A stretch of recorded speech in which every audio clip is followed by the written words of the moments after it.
Back to our channel the Rajasthani trader. आज मैं market में काफ़ी अच्छा एक गैप डाउन देखने के लिए मिला है। ग्लोबल न्यूज़ की वजह से डाउ भी लगभग 1300 से 1200 पॉइंट डाउन था। उसकी वजह से आज अपने इंडियन मार्केट भी काफ़ी अच्छा गैप डाउन ओपन हुए हैं। तो यहाँ पे प्लान किस तरह से करना चाहिए, अभी सबसे पहले तो मैं यदि अपनी पोजीशन की बात करूँ तो यहाँ पे लगभग 26,000 के आसपास प्रॉफिट चल रहा है। मॉर्निंग में मैंने राइट किया था 23,900 के पीई को। अब मैंने यही स्ट्राइक प्राइस क्यों सेलेक्ट की कि मेरे को 23,900 का ही पुट मैंने क्यों बेचा। मैं 24,000 का भी बेच सकता था, 24,100 का भी बेच सकता था, 23,800 का भी बेच सकता था, लेकिन मैंने 23,900 का ही पुट क्यों बेचा वो अभी हम डिस्कस करेंगे कि इसके पीछे का लॉजिक क्या था। मेन ट्रेड यही थी, 400 क्वांटिटी थी इसमें। अभी थोड़ा सा 950 के आसपास मार्केट एक्सपायर होने का ट्राई कर रहा है, तो मैंने यहाँ पे कुछ पोजीशन बनाई है, उसको एग्जिट कर दिया है। तो अभी देखते हैं मार्केट कहाँ पे एक्सपायर होता है। तो अपनी ट्रेड के पीछे का लॉजिक देखते हैं सबसे पहले। तो यदि डेली चार्ट में हम देखें, डेली चार्ट में ऑलरेडी 3 दिन से हमें काफी अच्छी एक सेलिंग दिखाई दे चुकी है मार्केट में। मार्केट कंटिन्यूअसली गिरते हुए जा रहा था और ऐसे में यदि मार्केट गैप डाउन ओपन हो रहा है तो फिर आप लोग खुद एज्यूम कीजिए, आप खुद को मानिए कि यहाँ पे आपने सेल कर रखा है, तो आप बहुत ही अच्छे प्रॉफिट में बैठे और ओवरनाइट भी आपको प्रॉफिट शो कर रहा है, ठीक है। और तो यहाँ पे फ्रेश सेलर तो ऐड होगा ही नहीं, इतनी बड़ी सेलिंग आ चुकी है। अब लोअर लेवल के आसपास जाके जो अच्छे ट्रेडर होते हैं वो लोग यहाँ पे सेल नहीं करेंगे कि मार्केट में इतना बड़ा सेल ऑफ आ चुका है लगभग 1000 पॉइंट का। 23,800 से मार्केट 23,870 के आसपास है, तो लगभग 1000 पॉइंट का फॉल मान सकते हो 3 दिन में ऑलमोस्ट। तो बड़ा ट्रेडर होगा वो यहाँ पे नई सेलिंग की पोजीशन तो नहीं बनाएगा। तो मेरा यही प्लान था कि मार्केट यहाँ पे साइडवेज जा सकता है, भले ही अप ट्रेंड में ना जाए लेकिन मार्केट साइडवेज जा सकता है। तो इसके लिए मैंने पुट को राइट किया और डेली चार्ट में यहाँ पे आपको दिखाई दे रहा होगा 23,900 पे क्लियरली सपोर्ट था। तो इसी के लिए मैंने 23,900 के पी को राइट किया कि मार्केट कम से कम 23,900 के ऊपर ही क्लोज होगा। अब हो सकता है 23,905, 910 कितना भी हो, लेकिन यदि 23,900 के ऊपर होगा तो मेरे को पी का पूरा प्रीमियम मिल जाएगा। इसके लिए मैंने पी को राइट किया 23,900 के, ठीक है। अब यहाँ पे कुछ लोगों ने सी भी बाय किया होगा, लेकिन सी बाय किया होगा प्रीमियम डीके हो रहे हैं कंटिन्यूअसली, क्योंकि मार्केट यदि आप देखोगे 15 मिनट में साइडवेज है मार्केट कंप्लीटली, कोई भी बड़ा मूव है नहीं मार्केट में, पूरा का पूरा साइडवेज है। तो प्रीमियम डीके हो रहे हैं दोनों तरफ के। तो यदि वो किसी ने कॉल बाय किया होगा उसका लॉस हुआ है, लेकिन किसी ने यदि पुट को राइट किया है तो उसका अभी प्रॉफिट चल रहा होगा। तो इसलिए ऑप्शन सेलिंग को थोड़ा सा हम ज्यादा एज देते हैं कि ऑप्शन सेलिंग में अपनी प्रोबेबिलिटी ज्यादा है सही होने की, क्योंकि यदि मार्केट साइडवेज भी जाता है और यदि ऊपर जाता है, दोनों केस में पैसा बनेगा पुट सेलर का। लेकिन यदि आपने कॉल बाय किया है तो फिर आपके फेवर में ही मोमेंटम आना चाहिए और वो भी तेज आना चाहिए। उसमें इस तरह से नहीं होना चाहिए कि मार्केट साइडवेज जा रहा है फिर उसके बाद थोड़ा सा मूव कर रहा है फिर से साइडवेज जा रहा है। उसमें कंटिन्यूअसली मोमेंटम चाहिए होगा आपको, ठीक है। तो ये तो हो गई अपनी बात। अभी एक बार और डिस्कस करते हैं निफ्टी को कि कल के लिए हम लोग किस तरह से प्लान कर सकते हैं। अभी आज की क्लोजिंग अभी तक जिस हिसाब से मार्केट बन रहा है तो समवेयर 23,950 के आसपास कहीं पे क्लोजिंग आ सकती है मार्केट की। तो अभी कल के दिन हो सकता है कि यदि मार्केट फ्लैट ओपन होता है उसके बाद में 24,000 के ऊपर निकलना स्टार्ट करता है तो फिर एक बाइंग के लिए प्लान कर सकते हैं, क्योंकि अभी बहुत ही ज़्यादा सेलिंग आ चुकी है और शॉर्ट कवरिंग बाकी है, क्योंकि अभी तक प्रॉफिट बुकिंग आई नहीं है इस सेलिंग की। तो जैसे 24,000 के ऊपर निकलेंगे तो ये लोग अपनी प्रॉफिट बुकिंग स्टार्ट कर सकते हैं और कुछ फ्रेश बायर भी ऐड होंगे। तो 24,000 के ऊपर ही बाइंग के लिए प्लान करेंगे, कम क्वांटिटी में वो भी।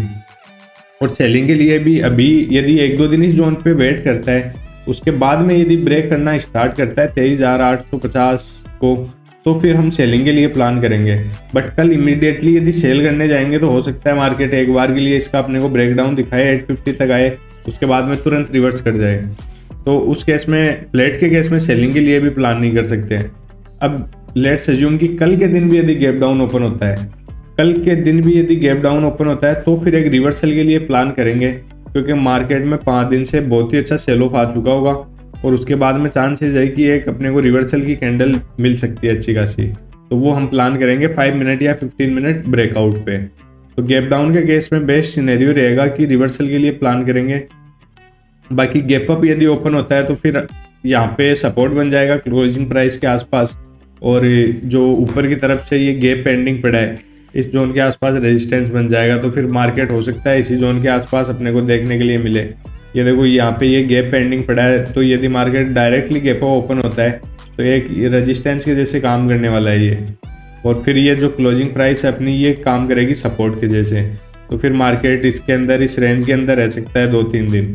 तो अभी बेस्ट यही रहेगा अपने लिए कि या तो फ्लैट ओपन हो और फिर 24,000 को निकालना स्टार्ट करे, क्योंकि 24,000 को आप देखो एक बार, दो बार, ऑलमोस्ट 3 बार यहाँ पे टेस्ट कर चुका है मार्केट। तो नेक्स्ट टाइम निकलेगा तो एक मोमेंटम हमें इजीली मिल जाएगा 50-60 पॉइंट का। तो उसके लिए हम लोग प्लान करने वाले हैं। गैप अप के केस में वॉलेटिलिटी रहेगी और गैप डाउन के केस में रिवर्सल के लिए प्लान करेंगे। तो निफ्टी में अपना प्लान सिंपल है। यदि मैं स्टॉक्स की बात करूं, जो स्टॉक्स हमने डिस्कस किए थे, बाइंग के लिए रखे थे, सबसे पहले यदि मैं बात करूं सियाराम सिल्क,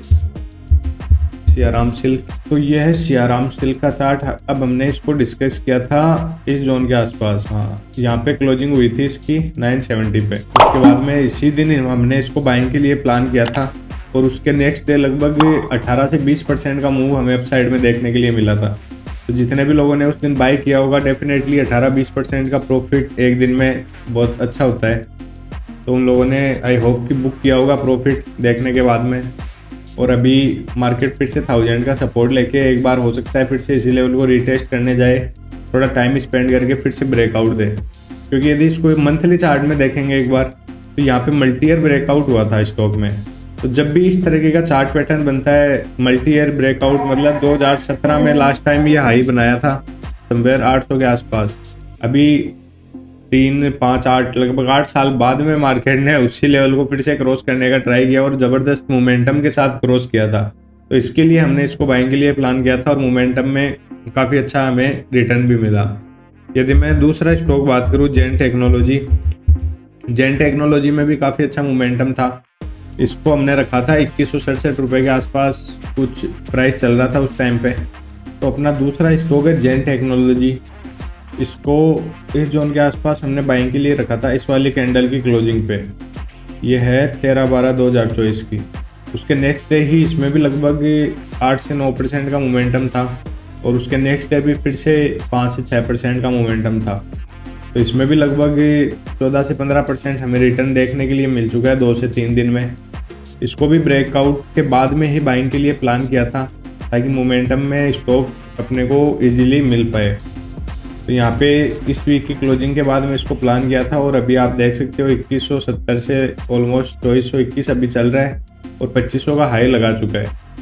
और ये स्टॉक्स का मैंने आपको टेलीग्राम ग्रुप पे भी बताया था कि इन स्टॉक्स पे नज़र बना के रखें। नेक्स्ट वीक में हमें अच्छी बाइंग देखने के लिए मिल सकती है स्टॉक में।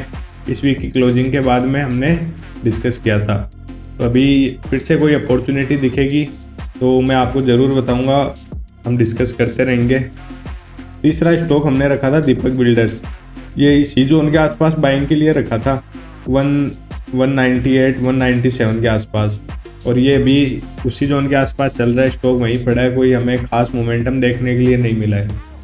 ये अब यहाँ पे सबसे मेन फैक्टर आ जाता है कि आपका रिस्क मैनेजमेंट है या नहीं है, आपका जो डाइवर्सिफिकेशन जिसे हम बोलते हैं कि पोर्टफोलियो डाइवर्सिफाइड होना चाहिए, वो आपका है या नहीं है। क्योंकि यदि किसी ने इसी स्टॉक में पूरा पैसा लगा दिया होगा तो डेफिनेटली उसका रिटर्न नहीं बना है, वो ये वहीं का वहीं पड़ा है ये स्टॉक। लेकिन किसी के पास यदि 1 लाख रुपए थे और उसने 30 हज़ार रुपये करके तीनों स्टॉक्स में लगाए थे, तो 2 स्टॉक में काफ़ी अच्छा रिटर्न मिल चुका है। एक में लगभग 20% ऊपर गया, एक 15% ऊपर गया और तीसरा नहीं भी चला तो कोई बात नहीं। तो इसी तरह से पूरा पैसा कभी भी एक ही स्टॉक में या एक ही ट्रेड में मत लगाओ, उसको डाइवर्सिफाइड करके लगाओ। क्योंकि ट्रेडिंग जो है वो एक प्रोबेबिलिटी का गेम है। तो यहाँ पे आपका सही होने का चांस है जी, आप यदि ज़्यादा जगह अलग अलग इंस्ट्रूमेंट में ट्रेड करोगे तो आपके सही होने के चांसेस ज़्यादा रहेंगे। तो इसलिए हमेशा रिस्क मैनेज करके ही चले और पोर्टफोलियो को डाइवर्सिफाइड करें। तो अभी हमने ये डिस्कस कर लिया निफ्टी का, बाकी कल देखते हैं मार्केट किस तरह से रहता है, उसके बाद में फर्दर डिस्कस करेंगे।